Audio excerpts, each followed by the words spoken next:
by conduction. Okay. That is effectively used in making Kerala Malabar dum biryani. After cooking all items of biryani,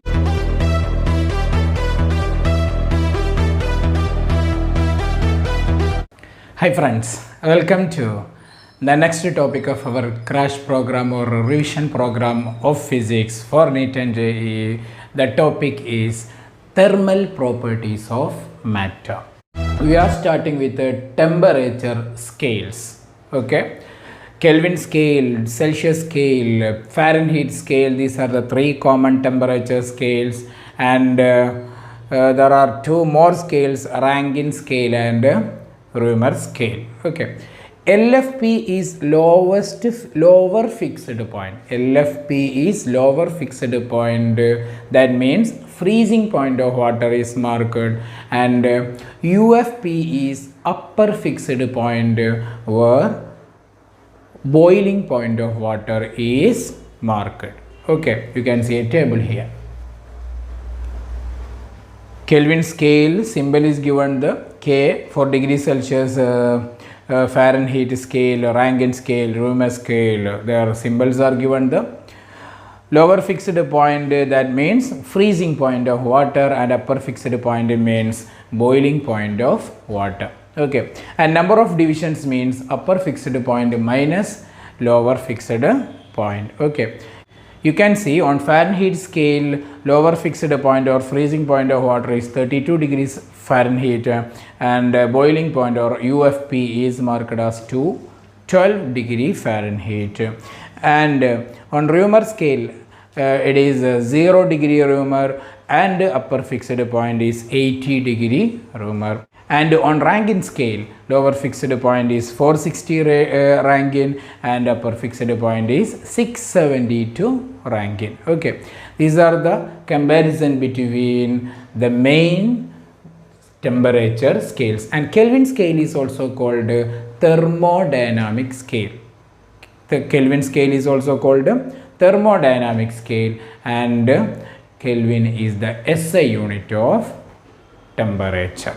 Okay, so how to relate between these temperature scales? Okay, that relation is given using reading on any scale minus reading on any scale minus lower fixed point by upper fixed point minus lower fixed point should be same and constant for all scales.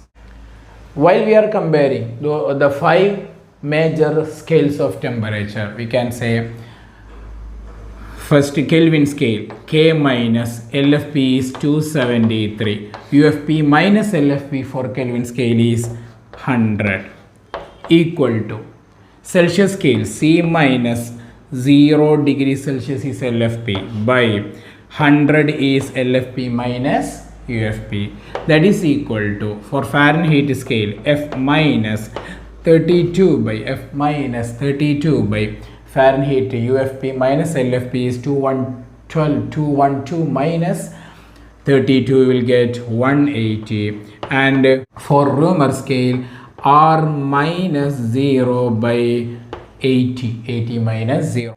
And for Rankine scale, we can say RA minus LFP is 460 by UFP 672 minus 460, you will get 212.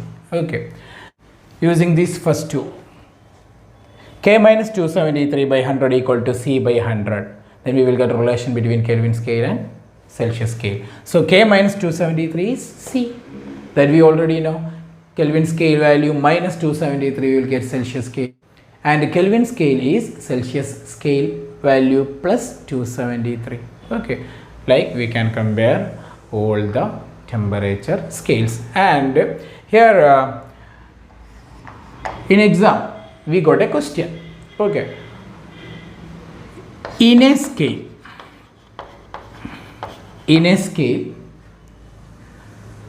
freezing point of water is marked as 20 degree and boiling point is marked as 200 degree. 200 degree. Okay. Then what will be the 60 degrees Celsius on the scale? What will be the value of 60 degrees Celsius on the scale? Okay. For instead of 0 degrees Celsius, they used 20 degree freezing point of water, and instead of 100 degrees Celsius, they used 200 degree. Then instead of 60 degrees Celsius, what will be the value on the scale? That's the question. Okay, how to calculate? Okay, you are taking the reading x on the new scale. X minus LFP is 20 by UFP, that is boiling point, 200 minus 20 equal to, and we are comparing it with the Celsius scale, right? So C minus 0 by 100 for Celsius scale. Now you will get x here. Okay, here C is 60. So you will get x minus 20 by 180 equal to C, that is 60 degrees Celsius, 60 by 100. 0 cancelled, here also 0 cancelled. So you will get x minus 20 equal to 18 into 6. Okay, so x equal to what? 18 into 6 plus 20. Okay, 20 into 6 is 120. So 18 into 6 is 120 minus 12, that is 108 plus 20. 108 plus 20 is 128 degree. So 60 degrees Celsius will be marked on the new scale as 128 degree. Okay, this is the method of comparing temperature scales. Next side heading is thermometry. Thermometry. We know that thermometer is the device which is used to measure temperature. Okay. For thermometry, we are using the equation temperature in degrees Celsius to measure the temperature. Temperature in degrees Celsius is equal to x minus x0 by x100 minus x0 into 100 degrees Celsius. This is the equation commonly used to find temperature in thermometry. Okay, T is temperature in degrees Celsius. Okay, and when we are getting the value in degrees Celsius, we can convert it into Kelvin, Fahrenheit, or in any other systems using the equation. Okay, so what is x? X is called thermometric property. Thermometric property. Thermometric property means it's the property which changes with the temperature. For example, resistance of conductor. As temperature increases, resistance increases, changes. Okay, so resistance is a thermometric property. Okay, length of a metal, because as temperature increases, length increases, and as temperature decreases, length decreases due to thermal expansion. Okay, like that, the property which changes with temperatures are called thermometric property. So temperature T equal to x minus x0 by x100 minus x0 into 100. At that temperature we will get in degrees Celsius, where x0 is thermometer property at 0 degrees Celsius. For example, resistance at 0 degrees Celsius. And x100 means thermometric property at 100 degrees Celsius. For example, resistance at 100 degrees Celsius. Where x is thermometric property at T degrees Celsius. That temperature we are going to calculate. Okay, so this is the common equation used for to find temperature in thermometry. Okay, using this equation, you can see a question in the chapter current electricity, solved question in NCERT textbook that I am displaying here. Next we are going to discuss is thermal expansion. As temperature increases, intermolecular force decreases. Intermolecular force decreases. So molecules go away from each other due to small intermolecular force. That's why expansion occurs. And as temperature decreases, intermolecular force increases and the molecules come closer. So contraction or compression occurs. Okay. While we are discussing thermal expansion, for a body, it may possess three types of expansions: linear expansion, area or superficial expansion, volume or bulk expansion. Okay. Change in length due to temperature change is given delta L equal to L alpha delta T. L alpha delta T.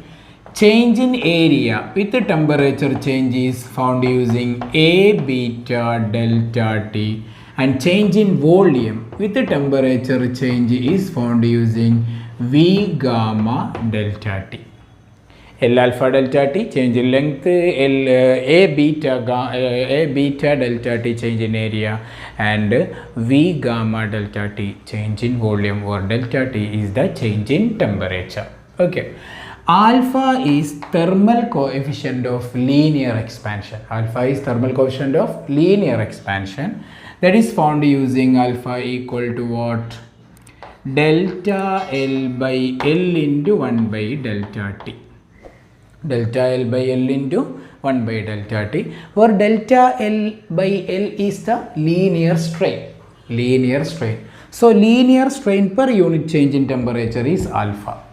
Like that we can say what beta equal to here delta A by A into 1 by delta T. Here we can say area strain per unit change in temperature. Okay. And for gamma, thermal coefficient of volume expansion, we can say delta V by V into 1 by delta T. Delta V by V into 1 by delta T, where delta V by V is the volume strain. Okay. So volume strain per unit change in temperature is gamma, area strain per unit change in temperature is beta, and linear strain per unit change in temperature is alpha. So what is linear strain? Delta L by L, that is equal to alpha delta T. And what is area strain? Delta A by A, that is equal to beta delta T. And what is volume strain due to temperature? That is equal to gamma delta T, volume strain. Okay. So what is the new length after temperature change? What is the new length after temperature? L dash equal to, we can say L plus or minus delta L. Change may increase or change may decrease. For new area A dash, we can say A plus or minus change in area, and new volume we can say V plus or minus change in volume. Okay. So L dash equal to L into, here for delta L we can give L alpha delta T. So that we can take outside 1 plus or minus alpha delta T. 1 plus or minus alpha delta T. This is the new length. Okay. And what is new area? A into 1 plus or minus beta delta T, and new volume is V into 1 plus or minus gamma delta T. Plus is used as temperature increases, expansion, and minus as temperature decreases, compression or contraction. Okay. These are the equations of linear expansion, volume expansion, and area expansion. And we can say the relation between alpha, beta, gamma. Alpha is to beta is to gamma equal to 1 is to 2 is to 3. I am not going into the proof, just this is a revision, right? So no need of proofs. Alpha is to beta is to gamma equal to 1 is to 2 is to 3. So from here we will get alpha by beta equal to 1 by 2. Alpha by beta equal to what? 1 by 2. So we will get beta equal to what? 2 alpha. Okay, like that. From here we will get beta is to gamma equal to 2 is to 3. Beta is to gamma equal to 2 is to 3. So we can say beta by gamma equal to 2 by 3, or from here we will get what gamma equal to 3 beta by 2. Gamma is greater than beta, and alpha is to gamma equal to, we will get 1:3. Alpha by gamma we will get 1:3, 1 by 3, or we will get gamma equal to 3 alpha. Gamma equal to 3 alpha. So using this ratio using the ratio alpha is to beta is to gamma equal to 1:2:3, we can find relation between alpha, beta and gamma. Okay, and what is the unit of alpha, beta, gamma? SI unit of temperature that I discussed just now. SI unit of temperature is Kelvin. Kelvin scale is the thermodynamic scale or SI scale of temperature. Then what is SI unit of change in temperature? It is Kelvin, or we can give it as degree Celsius. Why? For change in temperature. For example, temperature is increased from 0 degree Celsius to 1 degree Celsius. Then what will be in Kelvin? 273 Kelvin to 274 Kelvin, right? So when temperature increases by 1 degree Celsius, so then temperature increases by 1 Kelvin. Change is given with the same magnitude in Kelvin scale and Celsius scale. So we can say SI unit of temperature is Kelvin, while SI unit of change in temperature Kelvin or degree Celsius. So what are the units of alpha, beta, gamma? Strain delta L by L has no unit, delta A by A has no unit, delta B by B has no unit. So SI unit of alpha, beta or gamma, we can say Kelvin power minus 1 or degree Celsius power minus 1. Expansion of liquid in a vessel. We are taking liquid up to the top of a vessel and it is heated. Then what will happen? First, the vessel gets heated first, right? So volume of vessel increases. So liquid level decreases first. Okay. Then what happens? The liquid then gradually gets heated. So volume of liquid increases. So the liquid level increases in the expanded vessel, because generally expansion of liquid is greater than expansion of solid. Apparent change in volume of liquid, delta V apparent equal to, we can say, V into gamma apparent into delta T. Apparent change in volume of liquid equal to V into apparent gamma apparent into delta T. Where apparent change in volume means what? Change in volume of liquid minus change in volume of solid vessel. Gamma apparent means gamma liquid minus gamma solid. So here you can see a table that if gamma liquid is greater than gamma solid, gamma apparent becomes positive. So delta V apparent is positive. That means expansion of liquid is greater than expansion of solid. That actually happens generally. Okay. And in second case you can see, so you can see the level of liquid in vessel will rise on heating. Gamma liquid less than gamma solid, so gamma apparent becomes negative. So volume delta V, volume change is negative. That means level of liquid in vessel will fall. Okay. And if gamma liquid is equal to gamma solid, then gamma apparent will be 0. So If a liquid is heated in a vessel, generally we will say initially liquid level falls and then liquid level rises. Okay, that is the general condition. Okay, because when we are discussing alpha, beta, gamma, or alpha, beta, gamma are coefficients of thermal coefficients of linear expansion, area expansion and volume expansion. Solids, liquids, gases. For solids, alpha, beta, gamma all are explained because solid possess volume, length and area.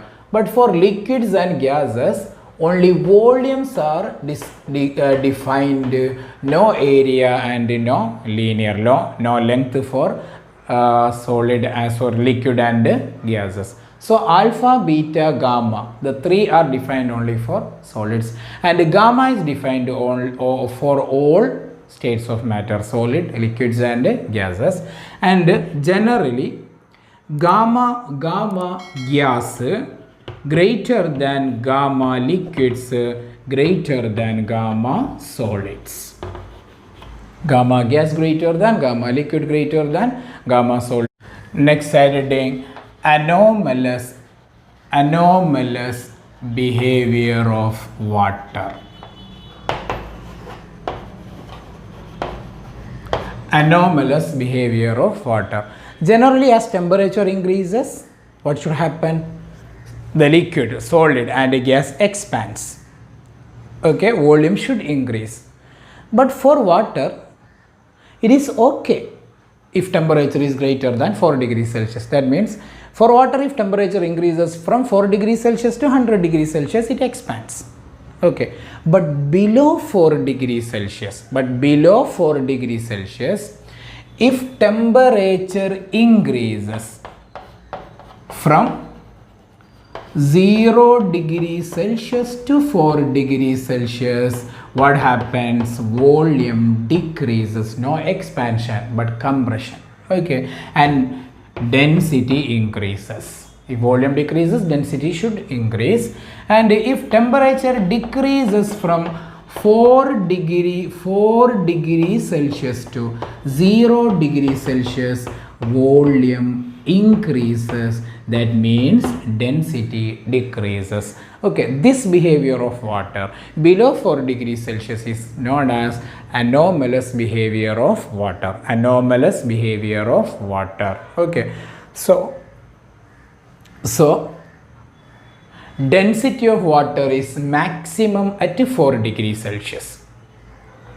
After 4 degrees Celsius, as temperature increases, volume increases and density decreases. And if temperature decreases less than 4 degrees Celsius, again volume increases, density decreases. So density of water is maximum at 4 degrees Celsius, and it is given by 10 raised to 3 kilogram per meter cube.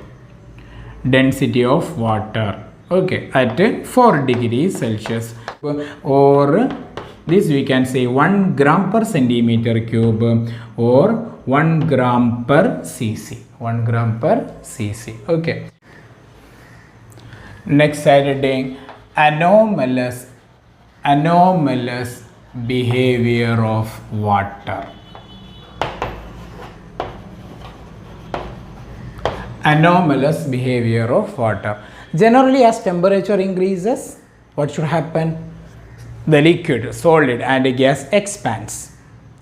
Okay, volume should increase. But for water, it is okay if temperature is greater than 4 degrees Celsius. That means for water, if temperature increases from 4 degrees Celsius to 100 degrees Celsius, it expands. Okay, but below 4 degrees Celsius,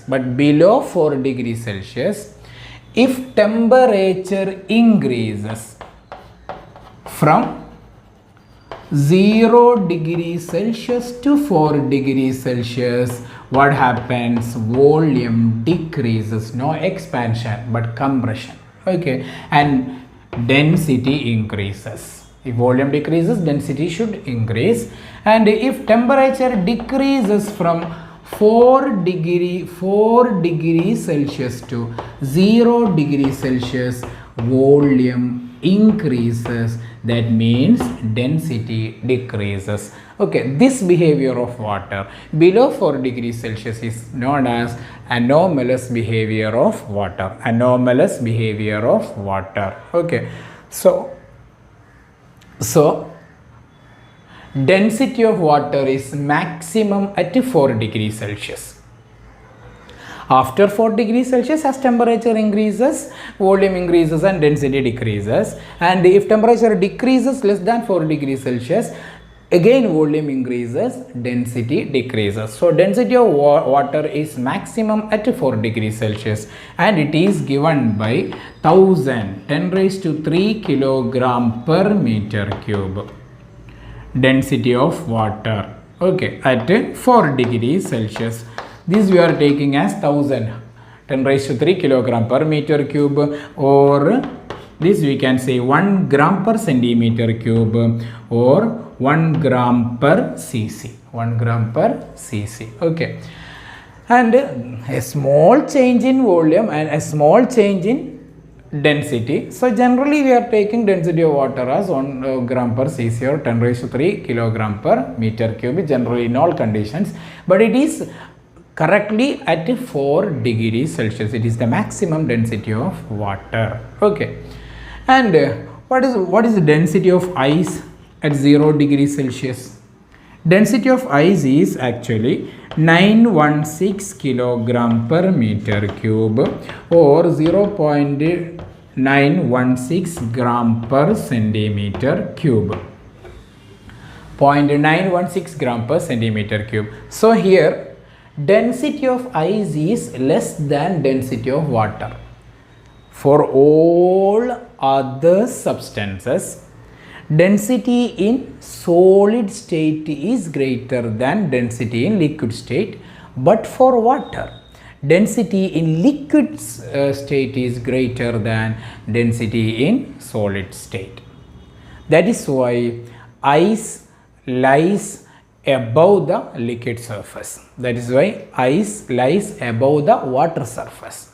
Okay, when the atmospheric temperature falls below 0 degrees Celsius, then water surface freezes first. Water surface freezes first, and that ice will not go into the bottom of the water. Okay, density of ice is 0.916 gram per centimeter cube, and density of water is 10 raised to 3, or 1 gram per centimeter cube. So when ice block is placed in water, what is the fraction of ice block inside the water? How to find it? When ice block is put into the water, what will happen? It will float on the surface. So while floating, we discussed that upthrust balances what? Weight. Upthrust balances weight in the chapter, previous chapter, mechanical properties of fluids. So upthrust equal to, we can say, V inside into sigma g equal to, and weight we can say V rho g. Rho is density of ice. G cancelled. So we will get V inside by V equal to what? Rho by sigma, where rho is density of solid and sigma is density of liquid. Here density of solid is 916, density of liquid is 1000. So we will get 916 by 10 raised to 3. 916 by 10 raised to 3. That is equal to what? 0.916. Okay, this is the fraction of ice inside the water. Okay, and when we are converting it into percentage, into 100%, we will get what? V inside by V equal to 91.6%. That means when ice block is placed in water, 91.6% lies inside, and the remaining 8.4% of volume lies above the liquid water surface. Okay. Expansion of ideal gas. Expansion of ideal gas due to change in temperature. We know that for ideal gas PV equal to nRT. Okay, as temperature changes, volume should change. We are discussing expansion, volume expansion. So P delta V equal to what? nR delta T. Okay, dividing these two equations, we will get what? Delta V by V equal to what? Delta T by T. Delta V by V into 1 by delta T equal to 1 by T. This is actually gamma, right? So gamma equal to reciprocal of absolute temperature. Gamma is the reciprocal of absolute temperature, and at 0 degrees Celsius, what is gamma? At 0 degrees Celsius, what will be gamma? Gamma can't be infinity. We have to take Kelvin value here, right? So at 0 degrees Celsius, that is 273 Kelvin, we will get volume expansion, coefficient of volume expansion of ideal gas equal to 1 by 273 per Kelvin or per degree Celsius. Okay, so gamma equal to, by giving value here, we will get 3.7 into 10 raised to minus 3 per Kelvin. This is the coefficient of thermal coefficient of volume expansion of ideal gas.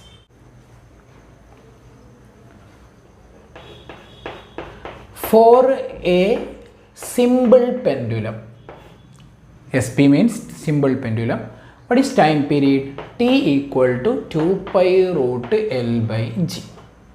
For a simple pendulum, time period of oscillation is 2 pi root L by G. Then what happens?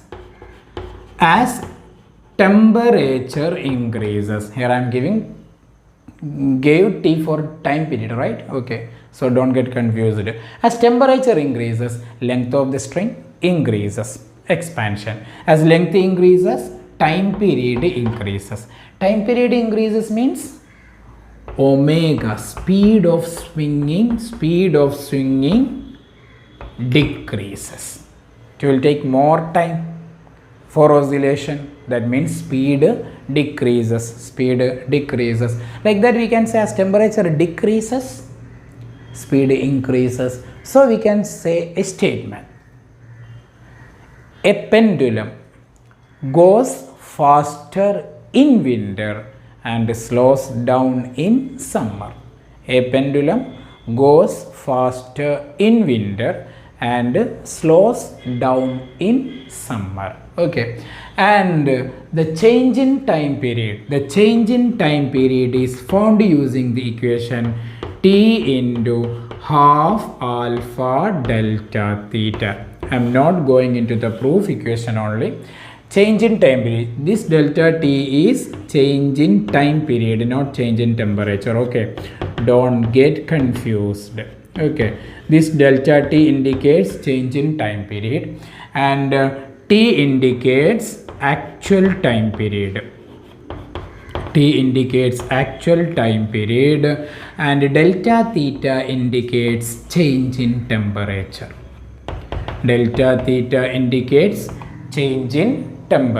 Okay, thermal expansion is just as photographic enlargement, like zooming.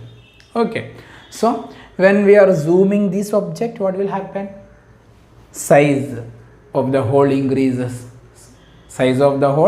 increases. So size of the cavity, or here radius of the cavity, increases.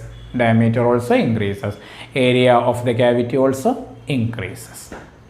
Okay, that's what about thermal expansion. Okay, next, heat energy.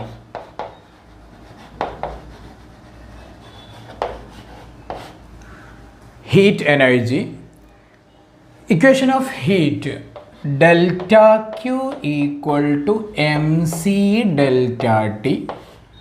This is the energy to find heat energy due to change in temperature. Equation to find heat due to change in temperature only. Okay, that is mc delta T. And if C, specific heat capacity, is given as function of temperature, then to find the heat you have to integrate it. Mass is constant, integral C dt. Okay, if specific heat capacity is given as function of temperature. Okay, C is specific heat capacity, then C equal to, what is our equation, delta Q by delta T into 1 by M. C equal to delta Q by delta T into 1 by M. This is generally used for liquids and solids, and for gases we will use molar specific heat capacity. For gases we will use molar specific heat capacity. Then instead of mass we will use number of moles. Instead of mass we will use number of moles, that is molar specific heat capacity, and this is simply specific heat capacity, or it is called gram specific heat. That means heat capacity per unit mass. This delta Q by delta T is called heat capacity or thermal capacity. Heat capacity or thermal capacity, that means heat per unit change in temperature. Heat per unit change in temperature, that is equal to what? Mass into specific heat capacity. Mass into specific heat capacity. For water, specific heat capacity C equal to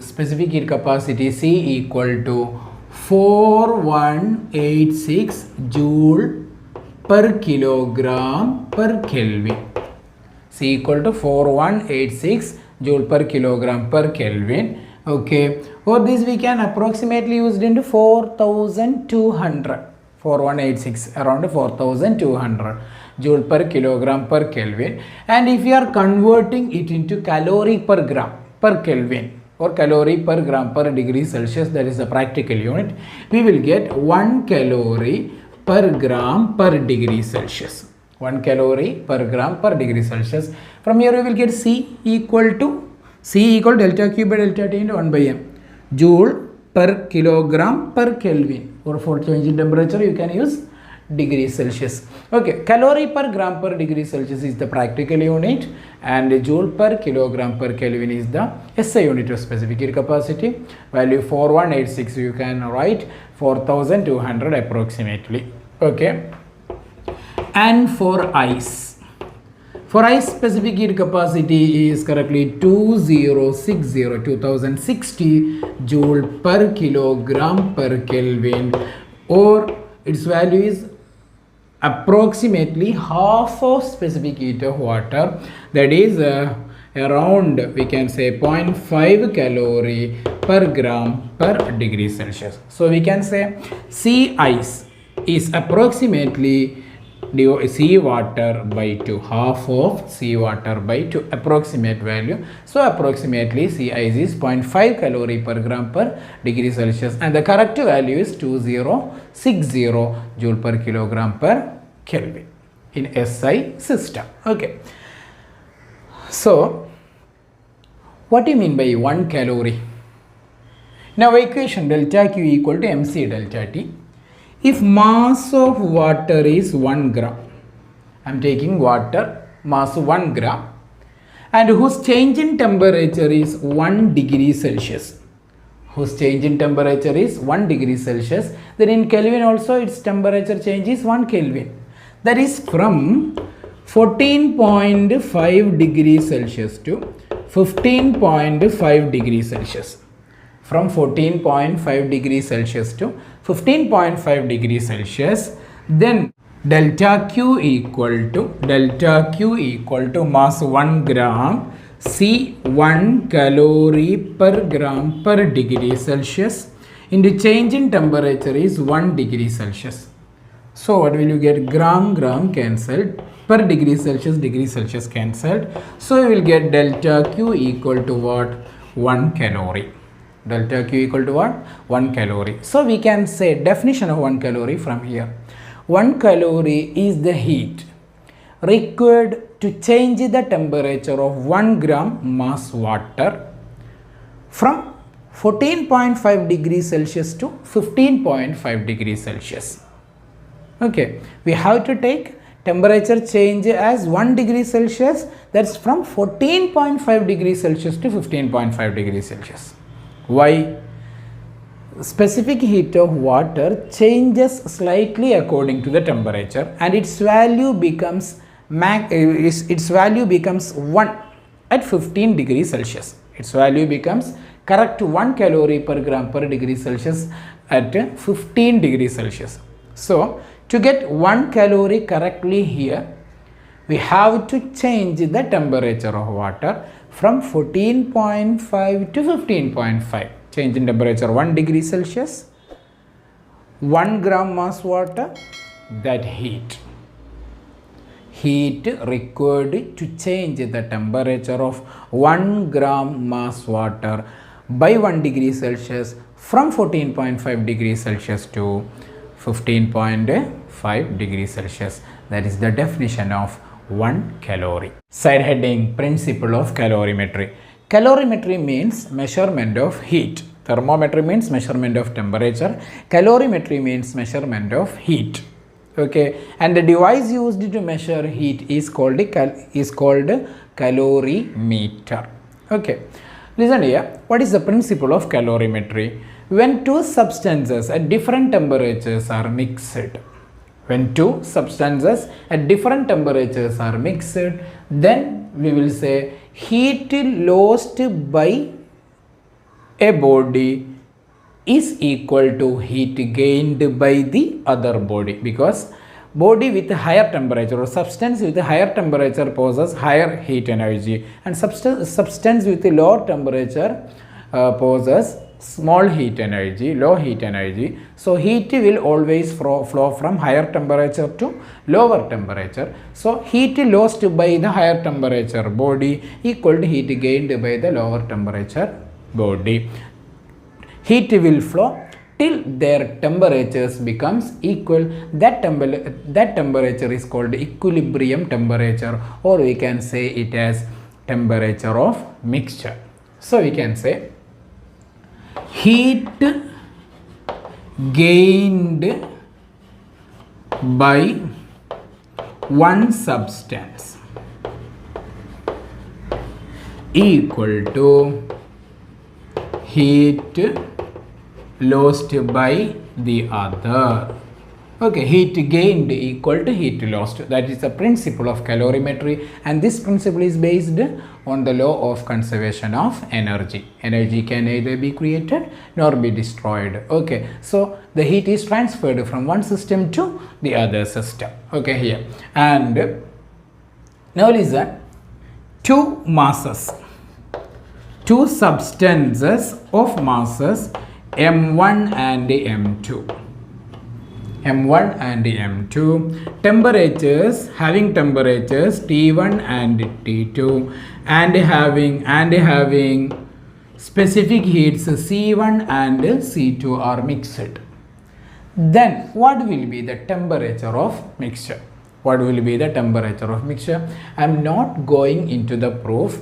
I am just saying the equation. Temperature of mixture equal to M1 C1 T1 plus M2 C2 T2 divided by M1 C1 plus M2 C2. And if three substances are mixed, then we will take plus M3 C3 T3 on numerator and plus M3 C3 on denominator, like that. Okay, this equation should be used if there is no change of state.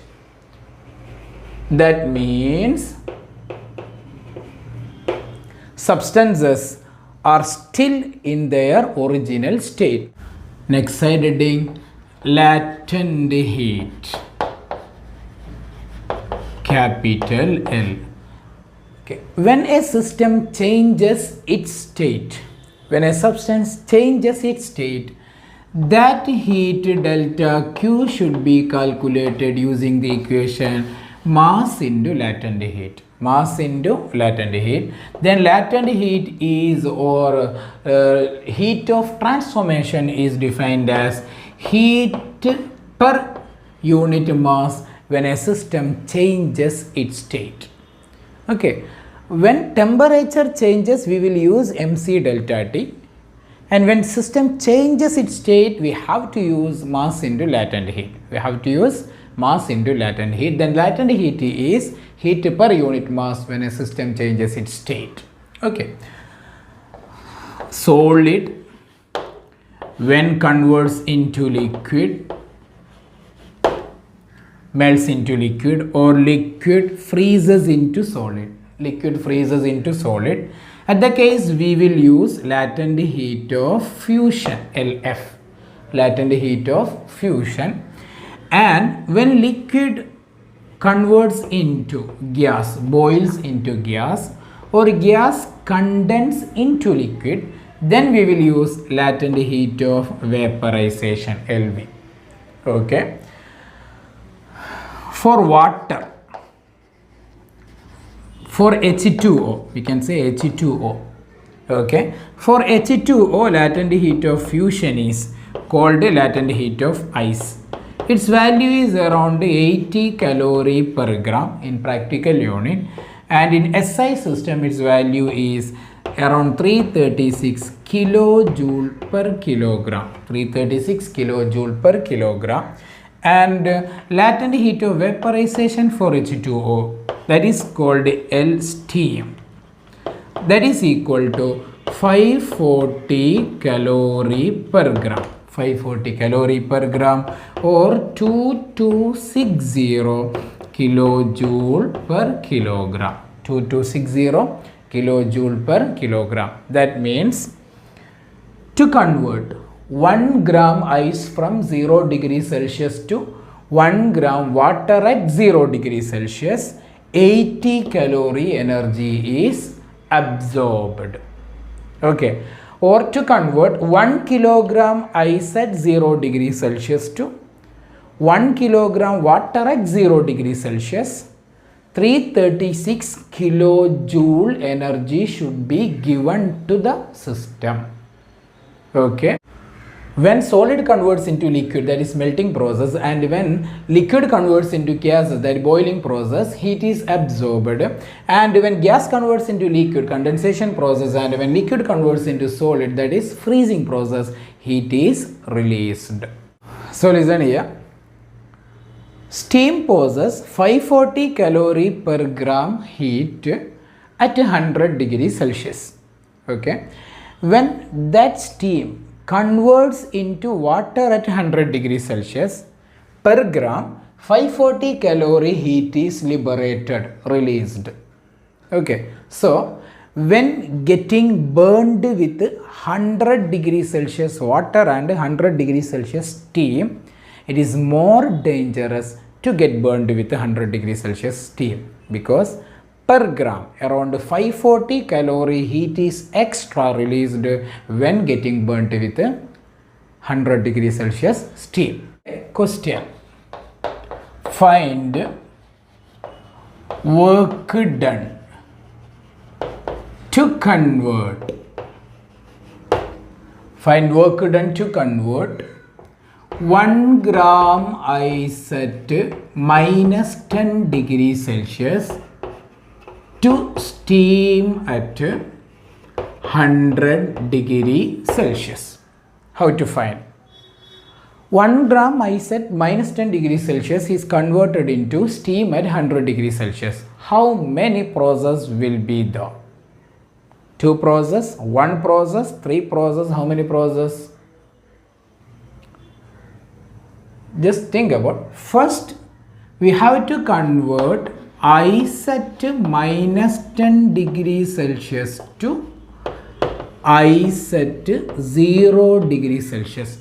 First, we have to increase the temperature of ice to get up to the melting point. Okay, this is the heat energy delta Q1. First step, heat energy mc delta T. Okay, then that ice at 0 degrees Celsius converts into water at 0 degrees Celsius. Process number 2. This is delta Q2. Okay, this we can write mass into latent heat of fusion here. And this we can write mass mc delta T. Here mc ice delta T ice. Change in temperature of ice, specific heat of ice. Okay. And water at 0 degrees Celsius again should be converted into water at 100 degrees Celsius. That is next step. Then we have to increase the temperature of water from 0 to 100. So heat delta Q3 should be equal to mc water delta T water. Specific heat of water, change in temperature of water. Then water at 100 degrees Celsius converted into steam at 100 degrees Celsius. Here heat is delta Q4. This we can write mass into latent heat of vaporization. 4 steps are here. Okay. But to change the temperature we have to use mc delta T, and to change the state you have to use mass into latent heat. Okay. Now you can give the values and find the mass is given in gram. Okay. So we can use value of latent heat and value of specific heat in calorie per gram. Okay. Then gram will be cancelled and we will get the final answer. Okay. So total work done, we have to add all these. Okay. Mass 1 gram. C ice we already discussed, 0.5 calorie per gram per degree Celsius. Into temperature change of ice is minus 10 to 0, 10 degrees Celsius. So here you can see degree Celsius is cancelled, gram is also cancelled. So 0.5 calorie into 10 remains here. And now no need of writing units in all other steps. Okay, we will get cancelled gram and degree Celsius. We will get calorie value of energy or work done in calorie. Okay, in second, mass into plus mass into latent heat of fusion 1 into 80 calorie plus mcw delta tw water. Okay, mass 1 into C water is we can take 1 calorie per gram per degree Celsius. Okay, into delta T water is 100 plus now mass into latent heat of vaporization 1 into 540 calorie. So we will get 0.5 into 10 is 5 calorie plus 80 plus 100 plus 540. Okay, you will get 640, 725 calorie. 725 calorie, and we can convert it into joule multiplying with the 4.2. Okay, these are steps included in converting a solid into gaseous system. Okay, temperature increase should be used mc delta T, and for state of change you have to use mass into latent heat. Next question.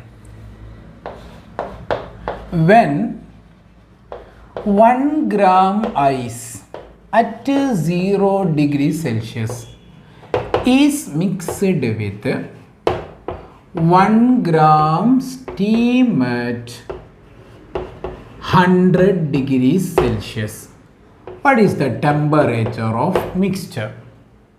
What is the temperature of mixture? Less than 100 degrees Celsius, greater than 0 degrees Celsius, or 50 degrees Celsius, okay, or 75 degrees Celsius.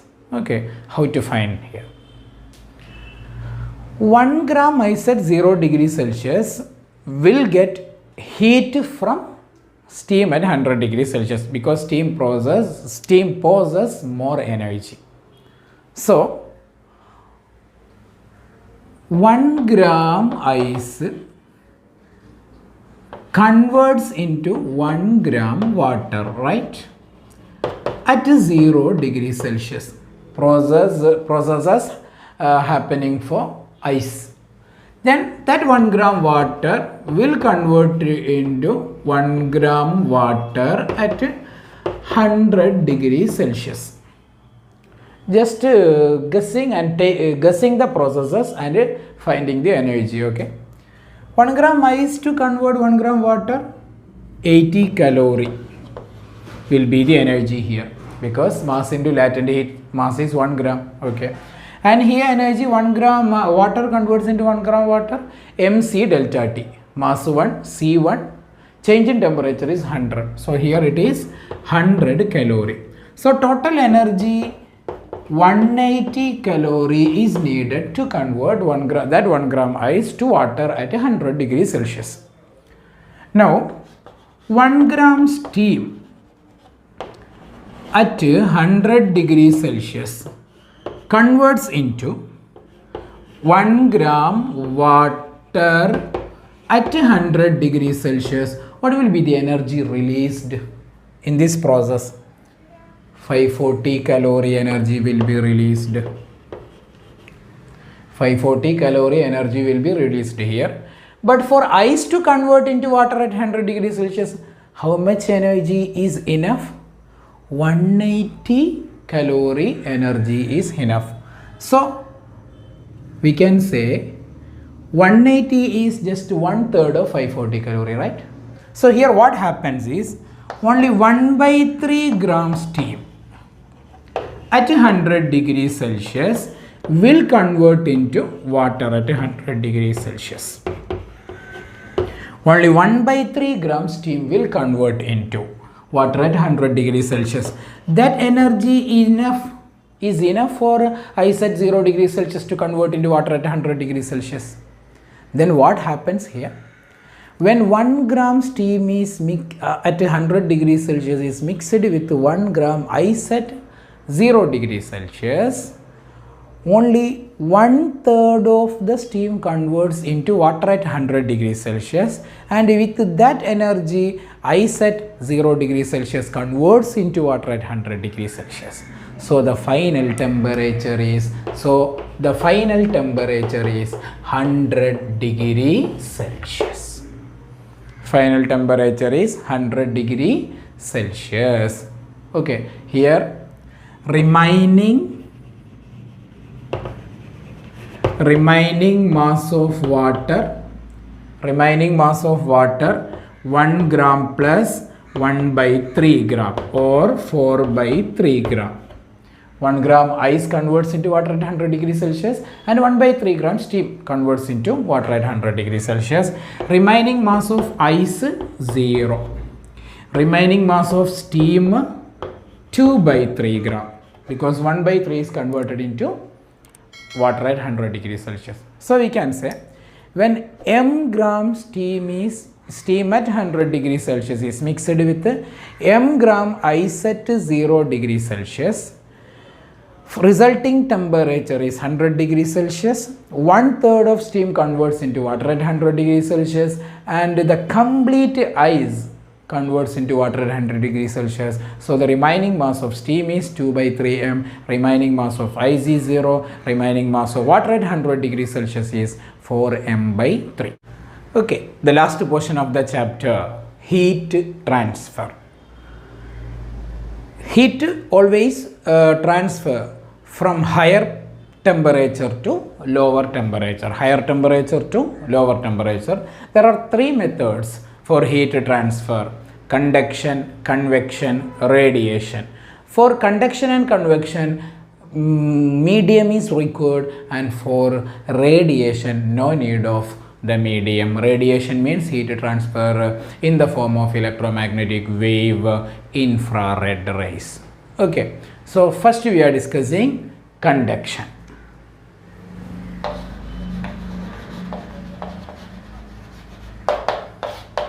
Conduction means heat transfer due to vibration of molecules without the actual movement of molecules. Okay, molecules are not actually moving from one end to the end of the conductor of the metal, but molecules vibrating to transfer heat energy between them. That mode of heat transfer is called conduction. For example, if this is a metal, when we are heating one end of this metal rod, molecule start vibrating and transferring heat energy. Okay, that method of heat transfer is called conduction, and in solids only conduction takes place.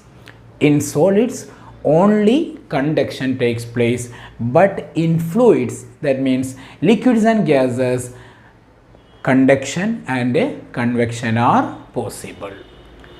In liquids and gases, conduction and convection are possible, but in solids only conduction is possible. Okay. When heat is transferring from one end to the other end of a rod, okay, if heat is traveling from one end to the other end of the rod, if this is the direction of heat transfer, T1 should be hot end, this end should be hot end, and this end should be cold end. So heat current H means rate of flow of heat. Heat current H means rate of flow of heat, dq by dt, that is given by the equation Ka dt by dx, given by the equation Ka dt by dx, and or we can write H equal to delta q by T equal to Ka into delta T by L, where L is the thickness through which the heat flows.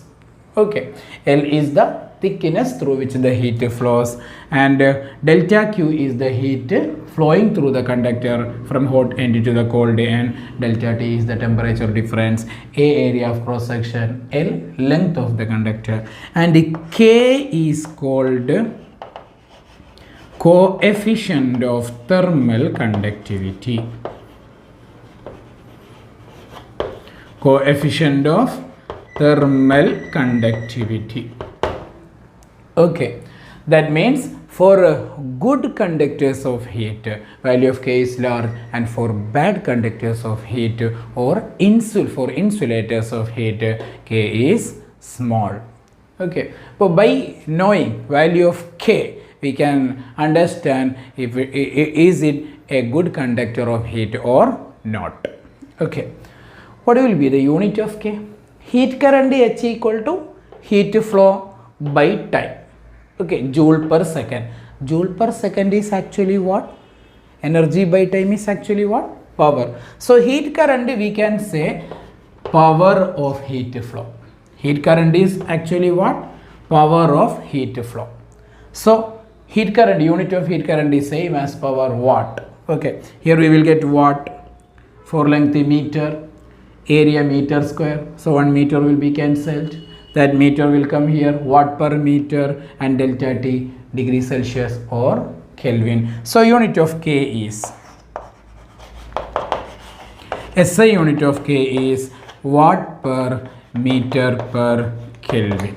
Watt per meter per Kelvin, or joule per second per meter per Kelvin. That is the SI unit of K.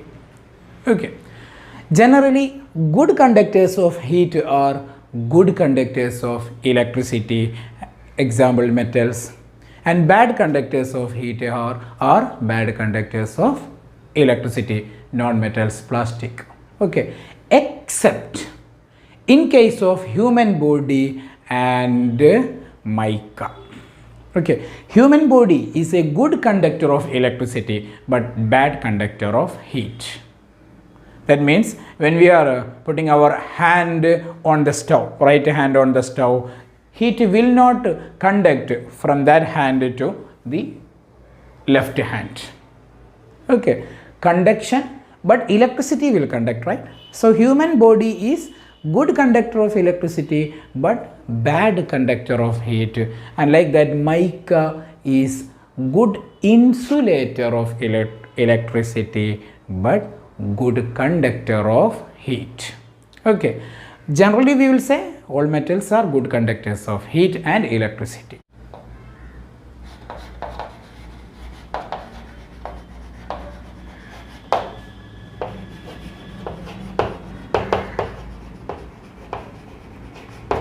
Comparison of heat current and electric current. Electric current, we know that I equal to dq by dt, rate of flow of charges, and heat current H equal to what?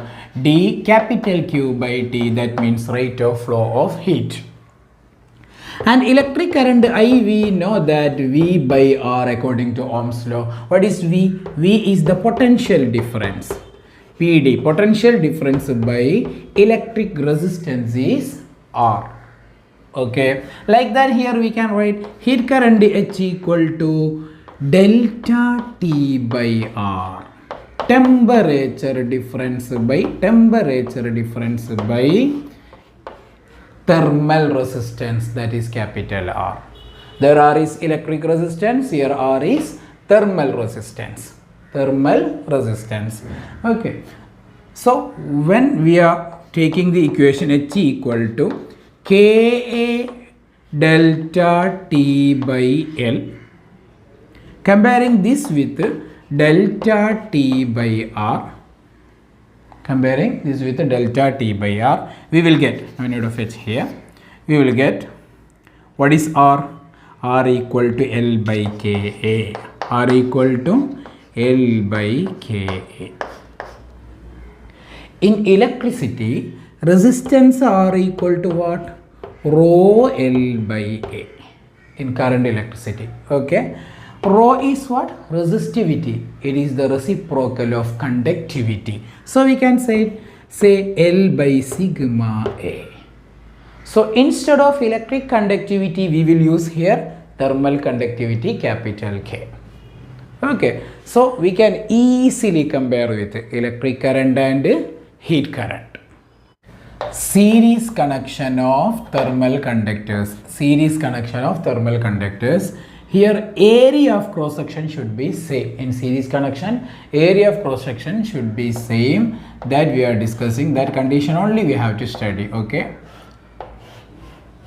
Thermal conductors are connected in series with the same area of cross section. Their lengths are different, L2, L3, etc., Ln, and thermal conductivity K1, K2, etc., Kn. So in series connection, we will take effective resistance equal to what? R1 plus R2 plus etc. plus Rn. Resistances are algebraically added. Okay. For resistance, L by Ka is the equation. So we can use L1, total length L1 plus L2 plus etc. plus Ln divided by K effective into area of cross section is A, that is equal to L1 by K1A plus L2 by K2A plus etc. plus Ln by Kna. So here we can cancel out A. Okay, by cancelling A, we will get K effective equal to, what will we get? K effective equal to what? L1 plus L2 plus etc. plus Ln divided by L1 by K1 plus L2 by K2 plus etc. plus Ln by Kn. If lengths are same, all pieces have same lengths, that means L1 equal to L2 equal to etc. equal to L. Then we will get K effective equal to what? N by 1 by K1 plus 1 by K2 plus etc. plus 1 by Kn. Okay. Two rods of same length in series, then we will get K effective equal to 2 by 1 by K1 plus 1 by K2. So we will get 2 K1 K2 by K1 plus K2. This is the effective thermal conductivity when two rods of same length and equal area of cross section are connected in series. Next point, temperature of interface of two rods. Temperature of interface of two rods. We have two rods with equal area of cross section connected in series. One end having temperature T1, the other end having temperature T2. Heat will flow from higher temperature to lower temperature, and this T is the temperature of interface. Then how to calculate T? We know that heat current will be same series connection. So H1 equal to H2. Heat current equation K1 A delta T is, if current is flowing from T1 to T, so we will take T1 minus T. This is higher temperature, change in temperature, higher minus lower, divided by length L1 equal to K2A into T minus T2. When you are writing here, you have to take difference only from higher to lower by L2.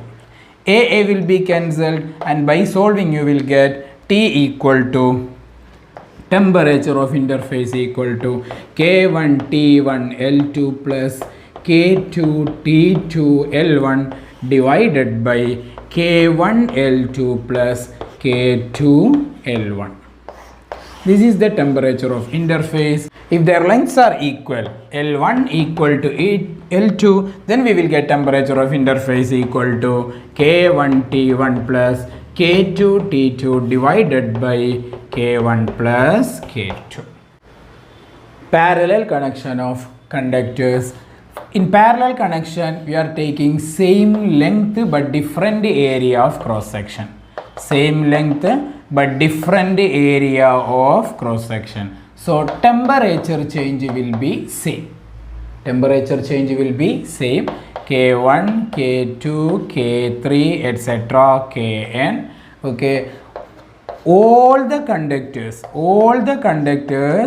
will allow heat passage through them. So we will get total heat H equal to what? H1 plus H2 plus etc. plus Hn. Okay. So H K effective into area of cross section, we have to add A1 plus A2 plus etc. plus An divided by length is same. Ka delta T, change in temperature is also same, and same change in temperature is also same, and length is also same. Okay. Equal to what is H1? K1 A1 delta T by L plus K2 A2 delta T by L plus etc. plus Kn An delta T by L. Okay. From here we will cancel L and delta T. Then what will be K effective? K effective equal to what? K1 A1 plus K2 A2 plus etc. plus Kn An divided by A1 plus A2 plus etc. plus An. This is effective thermal conductivity. Okay. If area are equal for same area, that means A1 equal to A2 equal to A3 equal to etc. equal to what? A, same area of cross section. Then what will be K effective? We will get K1 plus K2 plus etc. plus Kn divided by N. And for two metal conductors, metal heat conductors, the same area of cross section and same length, then K effective equal to K1 plus K2 by 2. Okay. And here is a note. Okay, you can write time to grow ice layer of thickness x on water surface when temperature is less than 0 degrees Celsius. That time is proportional to square of the thickness of ice layer. No need of the proportionality constant, no need of the proof, you just by heard the proportionality. T proportional to x square, time proportional to thickness, square of thickness of ice layer, and time to increase thickness of ice layer from x1 to x2 is found using that proportionality is x2 square minus x1 square. Okay, normally you will get this question by comparing two cases, then this proportionality is enough to solve such questions. Okay, here is a question. There are 3 thermometers, one in contact with the skin of the man, other in between the vest and the shirt, and third in between the shirt and coat. The reading of the thermometers are 30 degrees Celsius, 25 degrees Celsius and 22 degrees Celsius respectively. If the vest and shirt are of the same thickness, the ratio of their thermal conductivity is. Options are 9:25, 25:9, 5:3 and 3:5. Just pause the video and try to solve it. A person. This is the body of the man. He wears a vest, shirt and a coat. And two thermometers are kept, right? Sorry, 3 thermometers are kept. One in between skin and the vest, and it measures 30 degrees Celsius. Here it is 30 degrees Celsius, and here thermometer measures 25 degrees Celsius, and here measures 22 degrees Celsius. So heat transfer from his body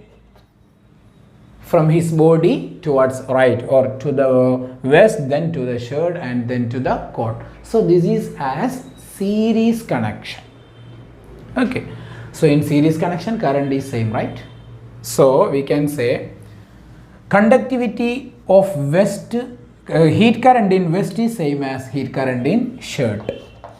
H vest equal to H shirt. So K vest A delta T vest divided by L equal to K shirt A delta T shirt divided by L. L is the thickness through which the heat current flows, that is same given in question, and area of cross section is also taken as same. It is not given in question, they are different. So area of cross section is also same, taken as same. So A and L cancelled. And what is the question? Ratio of their thermal conductivities. First vest and then shirt. Okay. K vest by K shirt equal to delta T shirt by delta T vest. What is change in temperature of shirt? 25 minus 22, that is 3, and 30 minus 25. Okay, 3 by 5 is the answer. Option 4. Second type of heat transfer is convection. Convection means heat transfer due to the actual movement of liquid or fluid particles, okay. So it is not possible in solids. In solids, molecules are bound with very strong intermolecular force. So convection is possible only in liquids and gases, that is in fluids, okay. It occurs in two manners, natural convection and forced convection. Natural convection occurs, hot fluid goes up and cold fluid comes down. Okay, that is why heating is always doing from the base. Okay, when we are heating a liquid, hot molecules will go up and cold molecules will come down to absorb heat again, and it is a cyclic process that hot molecules goes up and cold molecules comes down. Okay, but in forced convection, direction is according to the direction of force. Example, due to wind, heat is transferred due to wind. It is an example of a forced convection. Natural convection means heat transfers from bottom to top. But when fluids are heated from the top, then heat is transferred by the vibration of fluid molecules. That means by conduction. Okay. That is effectively used in making Kerala Malabar Dum Biryani. After cooking all items of biryani, okay, the pot is heated from the top. The vessel containing the food items is heated from the top, then fluid air molecules inside the top of the vessel. Okay, what happens for that molecules? They vibrates by transferring the flavors of all spices into the all portions of the food item biryani. Okay, so if liquids or fluids are heated from the top, heat is transferred by convection, not by conduction. Next mode of heat transfer is radiation. Radiation means heat transfer in the form of electromagnetic wave, that is infrared radiation. Infrared radiation is called as thermal radiation. No need of medium for the propagation of infrared radiation. And every body with temperature greater than 0 Kelvin, every body with temperature greater than 0 Kelvin can emit thermal radiations around it, and they can also absorb thermal radiations. Okay, and if thermal radiations fall on a certain body, thermal radiations fall on a body, we will say the equation R plus A plus T equal to 1. We will use equation R plus A plus T equal to 1, where R is the reflecting power, and A is the absorbing power, and T is the transmitting power, and all together by adding we will get 1, that means 100%. Okay, that means when heat radiations fall on a body, a part of it is reflected and part of it is absorbed and a part of it is transmitted. Okay, so reflecting power R equal to heat reflected by total heat, and absorbing power A equal to heat absorbed by total heat, and transmitting power T equal to heat transmitted by total heat. So by adding all these we will get total heat by total heat, that is equal to 1. So R plus A plus T equal to 1. And according to Kirchhoff's law of radiation, emitting power of every body is equal to absorbing power. Emitting power of every body is equal to its absorbing power. Okay, if a body can absorb radiations of certain wavelengths, then it can also emit radiations of the certain wavelengths. Okay, that's what discussed by Kirchhoff's law of thermal radiation. Emitting power is equal to absorbing power. So for a perfect black body,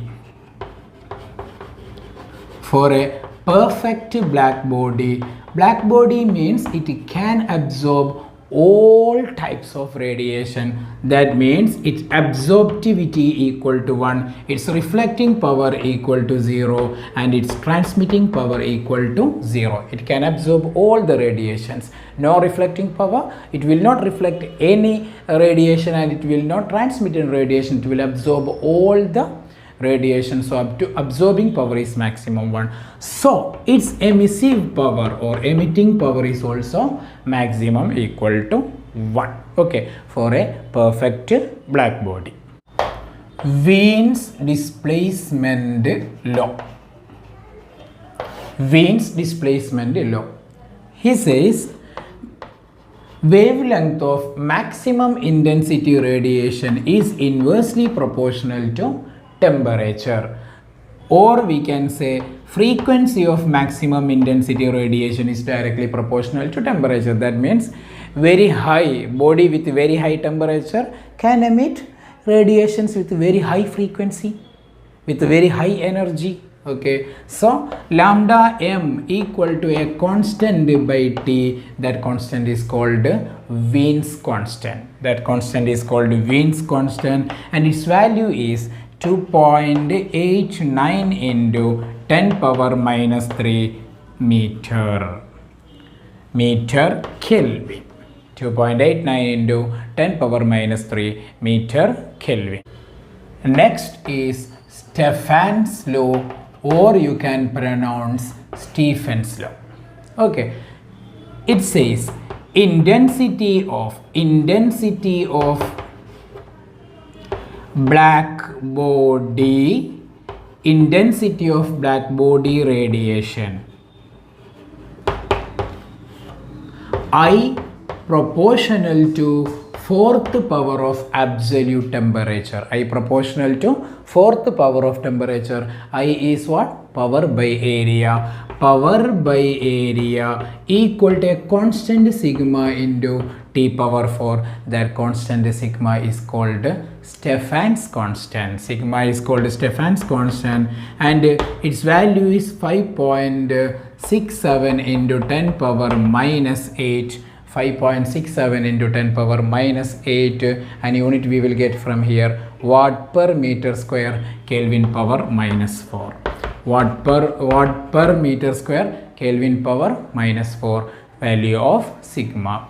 And then from here we will get power equal to A or sigma A T power 4, and power is delta Q by T equal to sigma A T power 4 or delta Q.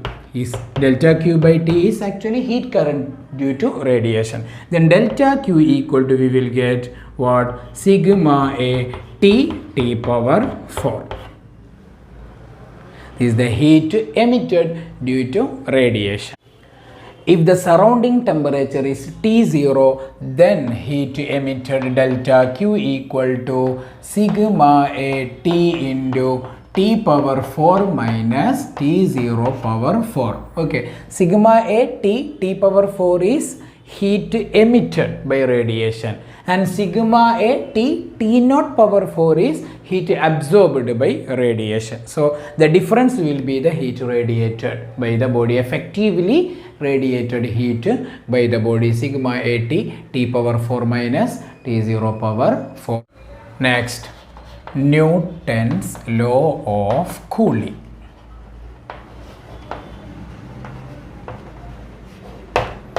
Newton's law of cooling, it says rate of cooling. Rate of cooling means decrease in temperature with time. Rate of cooling means decrease in temperature with time is directly proportional to difference in temperature of the body with the surrounding. Difference in temperature of the body with the surrounding. That is that is given by delta T. Okay, and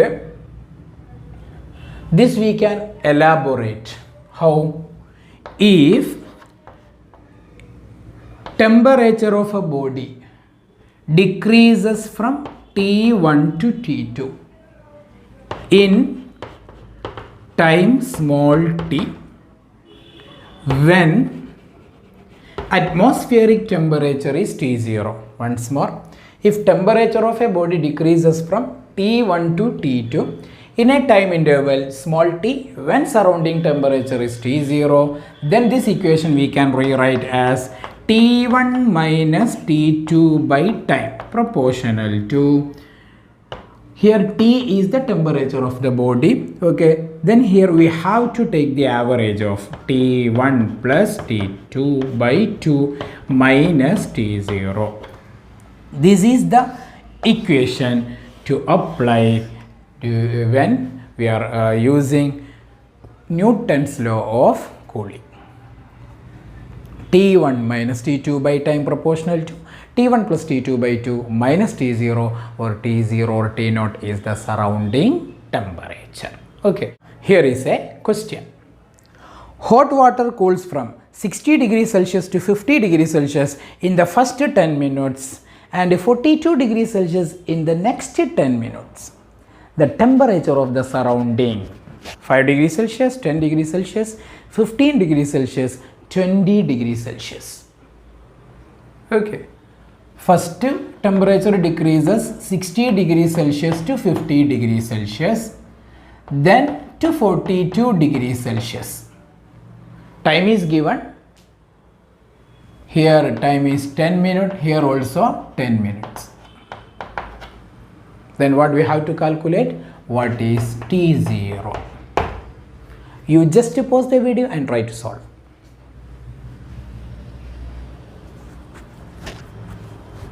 Okay, what is our equation? T1 minus T2 by time proportional to T1 plus T2 by 2 minus T0. Okay, then we can apply this equation in two cases, 60 to 51 case, then 50 to 42 other case, and by comparing those two equations we will get T0. So first case, 60 minus 50, 10. 10 by 10 minute, we will get 1 by 1 minute. Okay, proportional to 60 plus 50, 10 by 2, 55. 55 minus T0, first case. And in second case, 50 to 42, 50 minus 42, we'll get 8, 8 by 10.